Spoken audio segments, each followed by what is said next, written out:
who's your favorite architect and why? Okay, so there's one that I've kind of I don't know if formally studying him, but I've Mm, been going to some of the places that he's designed as like some, I guess you could say super curricular, but it's gone past that point now. I've already written all the stuff, yeah, but just for interest. But this guy, John Pritchard, right? Works in the 1800s, yeah, and Victorian Gothic architecture. It's just love like it. I love Yeah. it. And he does these restorations. Mm, So he restored a few. They were like Norman based buildings, and kind of castle type structures and cathedrals, yeah. and he restored them into like more Victorian. And so when you go there, you can notice some stuff that's so this one I did an art piece on this. It's called Llandaff Cathedral in Cardiff. It's a really nice cathedral, and it's had so much work done on it. It's so interesting because you go in Mm, and there's some Norman foundations, then you have the Victorian Gothic on top of that, and then on top of that there's this other guy. His name's George Pace, and he came in after the war and installed this kind of contemporary. So you walk into the church, mm, and you have when you walk in, there's the nave, which is like kind of the where the congregation walks up to like the altar area, yeah. and where the priest would speak to the congregation, you have this kind of massive. It's called like a parabolic arch, and that's where the Mm, maths and physics comes in, right? yeah, yeah. And then you have this massive parabolic arch, and it's supposed to be really strong. And then you have like a figure of Christ here, and it's so out of place. It seems like something very futuristic and contemporary. It's not usual for a church Mm, or cathedral, and you walk in and you have that, and it appears alongside the Gothic, the Victorian, the Norman foundations is really interesting. And so yeah. some of John Pritchard's work I've looked at because he's very versatile. I feel. Yeah, that's interesting. I don't think I've heard of John before, but I'm definitely gonna take a look at it. Like, let me write that down. Yeah, Definitely gonna take a look. but yeah, he did Yeah. this little one called St. Margaret's Church as well, and a few other places. Yeah, Mm, it's good. that's It's just really because it's interesting. local to me, so I guess Yeah, it's accessible. and I always love that. I love exploring things that are local to you and finding out about the architects that built those, institutions and stuff. So it's interesting. Larissa, do you want to go or? Sure. The architect I like is Zaha Hardy. The Yeah, reason why I like her work is because her work like defines like gravity with all its geometric shapes yeah. and how it's structured. Like it's really like just out of the box with the designs and the details. Mm, Um, I also like her the way she designs her interior as well. yeah, same.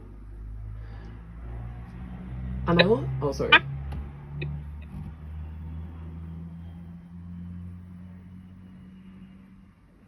Wait, am Hmm? I cutting out?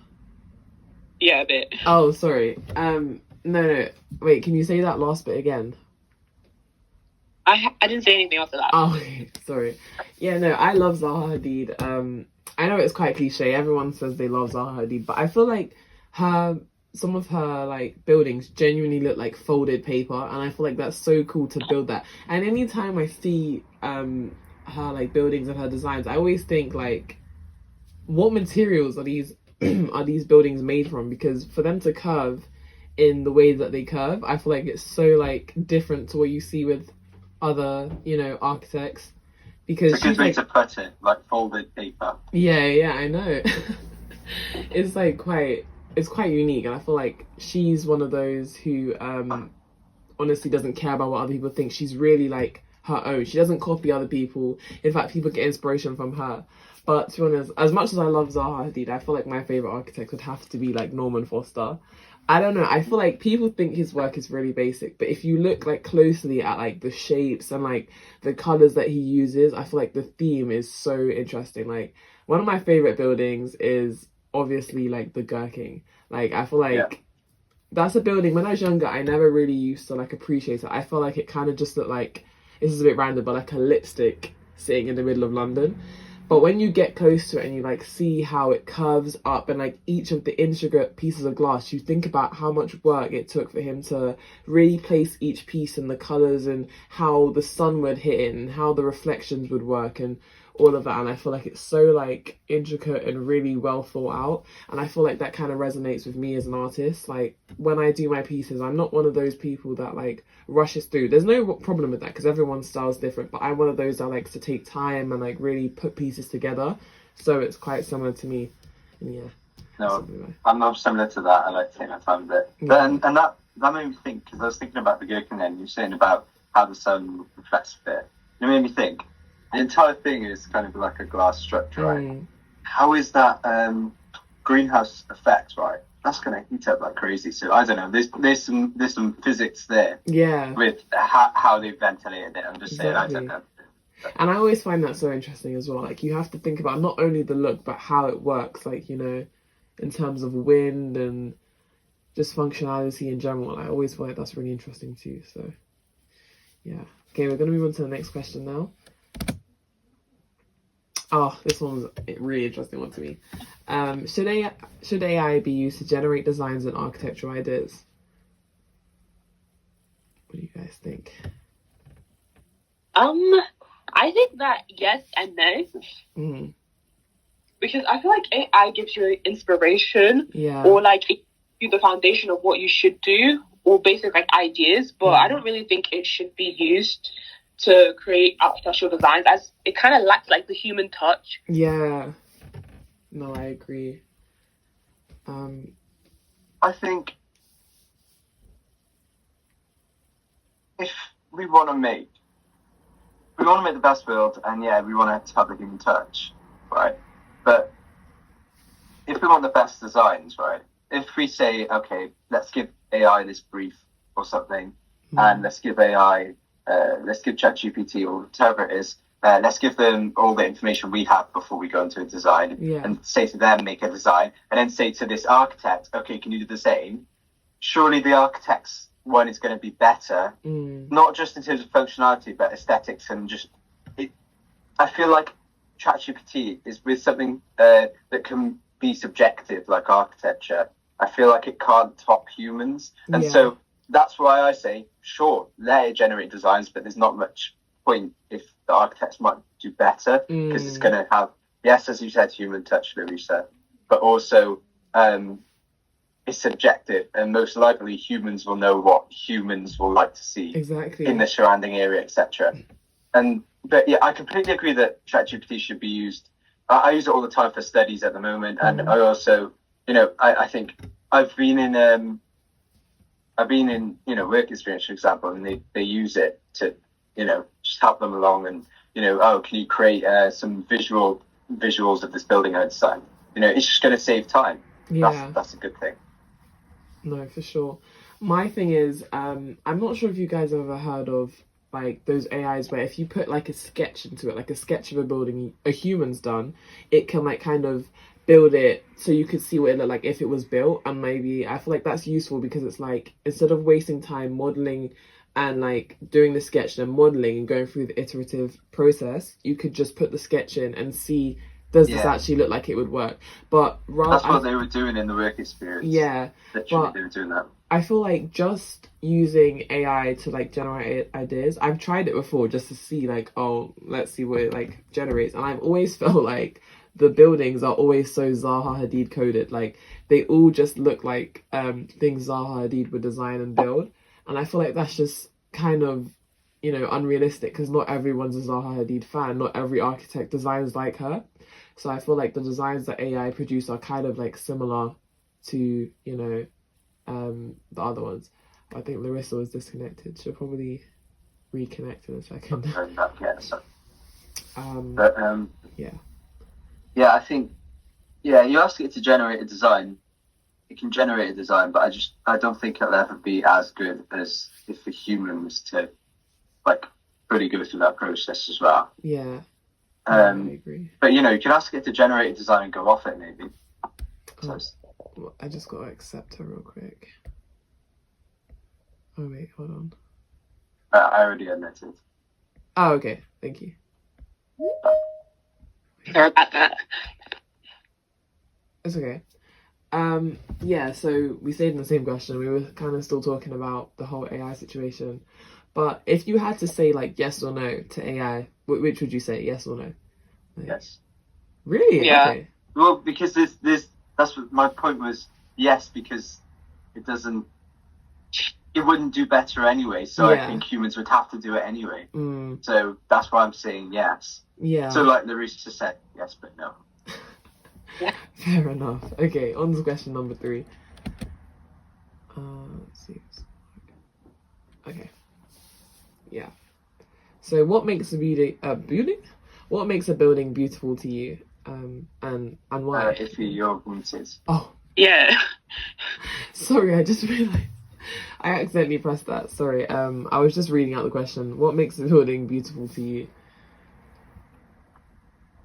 Like, it doesn't have to be about just a specific building. Maybe like buildings in general. What catches your eye, kind of thing. Like, what when you walk past, what building would you sit there and be like, oh my gosh, that's like so nice, that's so beautiful? Larissa, do you want to take it, or do you want me to? I don't mind. Okay, so I think the obvious answer is edges of detail, contrast from the surrounding area. But to me, I find there's a lot of, especially in cities, especially in towns, there's a lot of buildings that they try and contrast. So Zaha Hadid's, their buildings are trying to contrast from the surrounding area. Now, to me, I'm more of the ilk of I like a building that is fitted with the area, and I think that's what buildings should strive for. They should. So, I talked about John Pritchard. He did this church, St. Margaret's Church, right? Yeah. There's a little site next to it, and I made a little design there just as a project, right? And instead of making some contemporary modern design, I realised that it's in a Victorian area. It's a Victorian Gothic church. So even though my building was slightly modern, I referenced the Victorian nature and like added there's this thing called coins, which are on the corner of buildings, and these just these subtle references. Yeah. And so to me, what makes a building beautiful is walking past. So I live in this area where I went for a run this morning, and I noticed that there's this courthouse. It's a really nice house. It's I would say Victorian as well, later Victorian. But there's a little outhouse on the side of it by the bus stop or whatever, and you could tell it was built after. Yeah. But I'll do a quick drawing. So you have. There is a point, I promise. You have, okay, that's kind of like your building, right? Yeah. And what you had these things here called coins, which I think I know what those are. Yeah, you know what I'm on about, like something like that. So they're on the sides of buildings like that. Yeah. And that was on the outhouse, and I realised as I ran past, I was like, oh, the architect of that little outhouse has realised that it's next to this courthouse, and it's gone, oh, I'm going to reference that.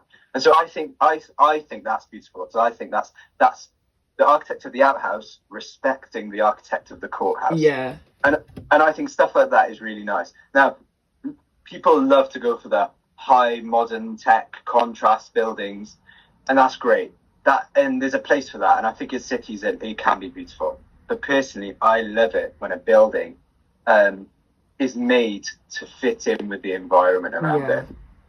I agree. I definitely agree. I feel like also your thing about saying how you like buildings to like fit into an environment, I feel like that's interesting too. But I would say I like buildings that fit in, but to a certain extent.